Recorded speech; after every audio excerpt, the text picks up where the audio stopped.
Hello students, welcome to our next video.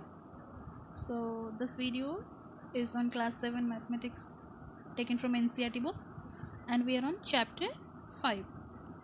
So in our last video we learned about some certain new angles like supplementary angle and complementary angles.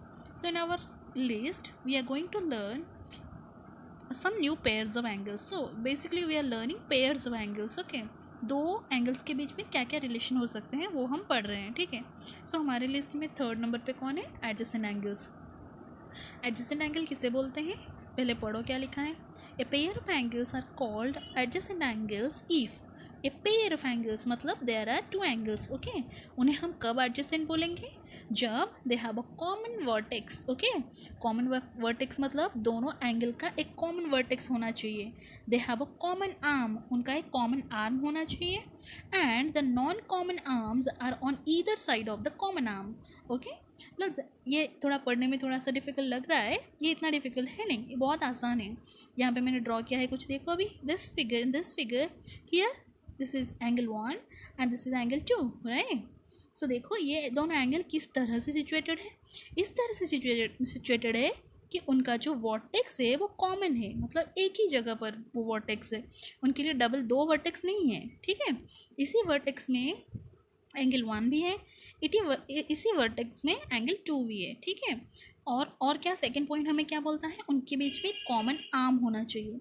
देखो angle 1 में ये arm आता है, again angle 2 में वही arm आता है. सो ये वाला आर्म जो हुआ ये क्या हो गया? कॉमन हुआ दोनों के लिए. और थर्ड पॉइंट क्या बोल रहा है? जो नॉन कॉमन आर्म्स है ये तो कॉमन आर्म हो गया. जो नॉन कॉमन आर्म्स है वो कॉमन आर्म के इधर साइड में रहेगा, मतलब बोथ साइड में, इस साइड में एक रहेगा और इस साइड में एक रहेगा. ठीक है, so these are the examples. Now look at this figure.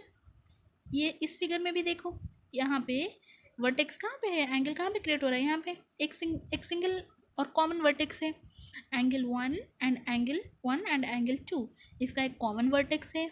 और ये देखो, ये रहा उसका कॉमन आर्म जो कि एंगल 2 के लिए भी है और एंगल 1 के लिए भी है. ये हो गया कॉमन आर्म. और जो नॉन कॉमन आर्म्स बच गए ये दोनों कौन से हैं? अपोजिट साइड में है. किसके? कॉमन आर्म के अपोजिट साइड में, ईदर साइड में है. ठीक है ना. देखो ये थर्ड फिगर देखो, थर्ड फिगर लुक, क्या ये एडजेसेंट एंगल्स हैं 1 और 2? देखो ज़रा, यहाँ पे जो एंगल है, एंगल 2 का वर्टेक्स यहाँ पे है, एंगल 1 का वर्टेक्स यहाँ पे है. That means they don't have a common vertex. यहीं पर पहला रूल हमारा क्या हो जाता है? कैंसिल हो जाता है. दैट इज़ वाई अभी ये कॉमन आर्म हो सकता है, ये इसी आर्म का एक पार्ट से बना है, पर क्योंकि हमारे वर्टेक्स दो अलग अलग हैं तो ये जो फिगर है ये एडजेसेंट एंगल का फिगर नहीं है. ठीक है, सो आई होप एडजेसेंट एंगल क्या है आपको समझ में आ गया हो. Adjacent angle any two angle जो ये तीनों कंडीशन सेटिस्फाई करते हो वो हो गया adjacent angles. Okay, now let's see some of the questions on adjacent angle. So here you have to think, discuss and write. Okay, now first question is, can two adjacent angles be supplementary? दो adjacent angle supplementary हो सकते हैं क्या? supplementary का क्या मतलब है? दो adjacent angle मिलकर 180 डिग्री हो सकते हैं क्या? supplementary का मतलब क्या है? 180 डिग्री होना, दो एंगल मिलकर. क्यों नहीं हो सकते? इस तरह से अगर हम एंगल बनाएंगे, ये रहा एंगल 1, ये रहा एंगल 2 और ये रहा, ये दोनों मिलकर कितना यहाँ पे क्रिएट कर रहे हैं? 180 डिग्री बना रहे हैं, स्ट्रेट एंगल बना रहे हैं. तो हो सकता है. Yes, two adjacent angles can be supplementary to each other, right. So इसका आंसर क्या है? येस. ना come, can two adjacent angles be complementary? दोनों मिलकर 90 डिग्री बन सकते हैं क्या? क्यों नहीं बन सकते? ये देखो, अगर मैं ड्रॉ इस तरह से करूँगी तो ये दोनों एडजेसेंट हुए कि नहीं? उनका कॉमन वर्टेक्स है, कॉमन आर्म है और कॉमन आर्म के बोथ साइड में नॉन कॉमन आर्म्स है. सो ये भी हो गया एडजेसेंट एंगल. और इसका भी एडजेसेंट एंगल, ये दोनों मिलकर कितने डिग्री यहाँ पे बना रहे हैं? 90 डिग्री राइट एंगल बना रहे हैं. So this is complementary. Okay, so answer is yes, it can be complementary to each other. Now can two obtuse angle भी adjacent angles? Obtuse angle adjacent angle हो सकते हैं क्या? ज़रा सोच के बताओ, ऑब्ट्यूस एंगल हो सकता है क्या? तो इसका आंसर है यस. कैसे होंगे? अगर मैं एक रिफ्लेक्स एंगल ड्रॉ करती हूँ, रिफ्लेक्स एंगल लास्ट वीडियो में मैंने कहा था रिफ्लेक्स एंगल क्या है? जो 90 डिग्री से सॉरी जो 180 डिग्री से ज़्यादा और 360 डिग्री से कम है, मतलब I am talking about this. और इस तरह से अगर यहाँ पे और एक मैंने आर्म ड्रॉ किया, so now look I have here एक एंगल मैंने बनाया है, ये एंगल 1 से एंगल 2 बनाते हैं, तो ये दोनों ऑब्ट्यूस है कि नहीं? So yes, obtuse angle can be adjacent to each other, जो कि सारे कंडीशन सेटिस्फाई भी करते हैं। कॉमन पॉइंट वर्टेक्स है, कॉमन आर्म है और non common arms are on the either side. Okay, so ये भी कंडीशन सेटिस्फाई करता है। So answer is yes. Okay, now come to question number 4। Can an acute angle be adjacent to an obtuse angle?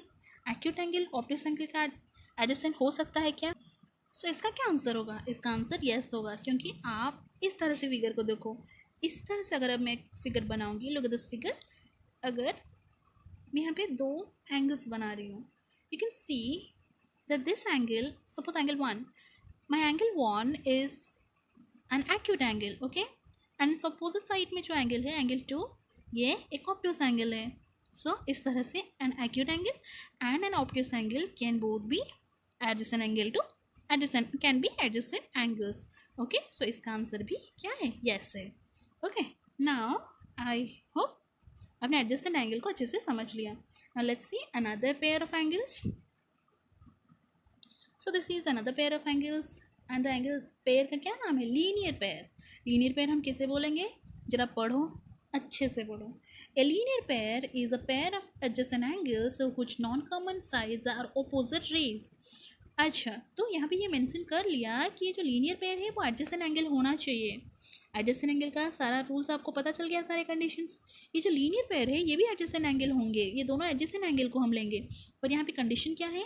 बस जो non common arms हैं वो opposite side to each, sorry opposite rays होंगे। Opposite rays का मतलब समझ में आता है? देखो, अगर मैं इस तरह से लेती हूँ और मेरा जो इस तरह से बनाती हूँ, तो ये दोनों एडजेसेंट एंगल भी हुए। और इनका जो नॉन कॉमन आर्म है, नॉन कॉमन मतलब ये दोनों आर्म, आपको आई होप आपको समझ में आ रहा है कॉमन आर्म और नॉन कॉमन आर्म में डिफरेंस क्या है। कॉमन आर्म कौन सा है? जो बोथ एंगल के लिए कॉमन है, ये वाला, ये इसके लिए भी कॉमन है और इसके लिए भी है, सो ये कॉमन आर्म है। और ये दोनों हो गए नॉन कॉमन। जो नॉन कॉमन आर्म्स हैं वो अपोजिट टू ईच अदर होना चाहिए, अपोजिट रेज होने चाहिए। ओके, अपोजिट रेज का क्या मतलब है पता है? अपोजिट रेज का मतलब है कि वो उसके जो वर्टेक्स के at the vertex it creates 180 degree. Okay, that is why I have written the adjacent angles are supplementary to each other. जहाँ पे दो adjacent angles supplementary होंगे वहीं पे हम उसे linear pair बोलेंगे। समझ में आ गया? Don't get confuse between adjacent angle and supplementary angles. Adjacent angle का मतलब है दोनों पास पास होंगे, और सप्लीमेंट एंड लीनियर पेयर उसे तब कहेंगे जब वो सप्लीमेंट्री टू ईच अदर होंगे, मतलब दोनों को मिलाओ तो 180 डिग्री होगा। अब इस तरह से मैंने एक एडजस्टेंट एंगल बनाया है, ये भी तो एक एडजस्टेंट एंगल है 1 2, पर देखो ये इस दोनों के बीच में क्या 180 डिग्री बनता है? नहीं, यहाँ पे 180 डिग्री नहीं बनता, तो इसे हम लीनियर पेयर नहीं कहेंगे, इसे सिर्फ हम एडजेसेंट एंगल्स बोलेंगे। पर इसे हम एडजेसेंट एंगल्स भी बोल सकते हैं, विद लीनियर पेयर भी बोल सकते हैं। ठीक है, अच्छा चलो इस पर क्वेश्चन कुछ देखते हैं। Think, discuss and write. Can two acute angle form a linear pair? दो एक्यूट एंगल मिलके 180 डिग्री बन सकते हैं क्या? सोचो, ऐसे कंडीशन से हैं क्या जहाँ पे दो एक्यूट एंगल मिलके क्या 180 डिग्री बन सकते हैं, मतलब सप्लीमेंट्री हो सकते हैं? नहीं। कैन दो राइट एंगल बन सकते हैं, बट दोनों के दोनों एक्यूट एंगल तो नहीं बन सकते ना। सो इसका क्या आंसर होगा? ये दोनों दो एक्यूट एंगल लीनियर पेयर नहीं बना सकते। Okay, you can take any example, any acute angle 70 degree 60 degree ले लो, कितना हो गया 130 degree, and 130 degree is not of supplementary angle, that is why it is not linear pair. So इसका answer क्या होगा? नो, दोनों के दोनों तो एक्यूट एंगल नहीं हो सकते। चलो next come to next question. Can two obtuse angle form a linear pair? दो ऑब्ट्यूस एंगल लीनियर पेयर बन सकते हैं? दो ऑब्ट्यूस एंगल कैसे लीनियर पेयर बनेंगे? दोनों को दोनों मिलकर 180 डिग्री बनना चाहिए। अगर एक ऑब्ट्यूस एंगल 90 से ज़्यादा हो गया, जो अगर कोई एंगल 90 से ज़्यादा हो गया, तो उसका जो नेक्स्ट एंगल होगा, उसके पास जो एडजेसेंट एंगल होगा वो उससे हम 90 से कम रखना पड़ेगा, नहीं तो 90 90 से कम रखेंगे तभी जा कर के दोनों मिलकर 180 डिग्री बनेंगे। तो दोनों के दोनों ऑब्टूस एंगल हो, टेक एनी ऑब्टूस एंगल। 90 से ज़्यादा ले लेते हैं, 91 ले लेते हैं, 92 ले लेते हैं, तो इन्हें ऐड करो। So this is more than 180 degree, that is why it is not linear pair. So दो ऑब्टूस एंगल मिलकर भी लीनियर पेयर बना नहीं सकते। Okay, can two right angle form a linear pair? दो राइट एंगल, एक right angle यहाँ और दूसरा राइट एंगल यहाँ, दो मिलकर बन सकते हैं ना? यस, बन सकते हैं। दो राइट एंगल मिलकर कितने होते हैं? 180 डिग्री होते हैं। और ये दो राइट एंगल मिलकर लीनियर पेयर बना सकते हैं। सो these concepts are very easy concepts as well as very important to understand. You just don't have to understand it or keep it in your mind, you have to implement it. आपको figure को अच्छे से समझना है, कहाँ पे वो linear pair बना है, कहाँ पे वो एडजेसेंट है, कहाँ पे हम उसे सप्लीमेंट्री या कॉम्प्लीमेंट्री बोलेंगे, ये सब आपको ध्यान में रखना है। I hope you understand this video and thank you so much for watching this.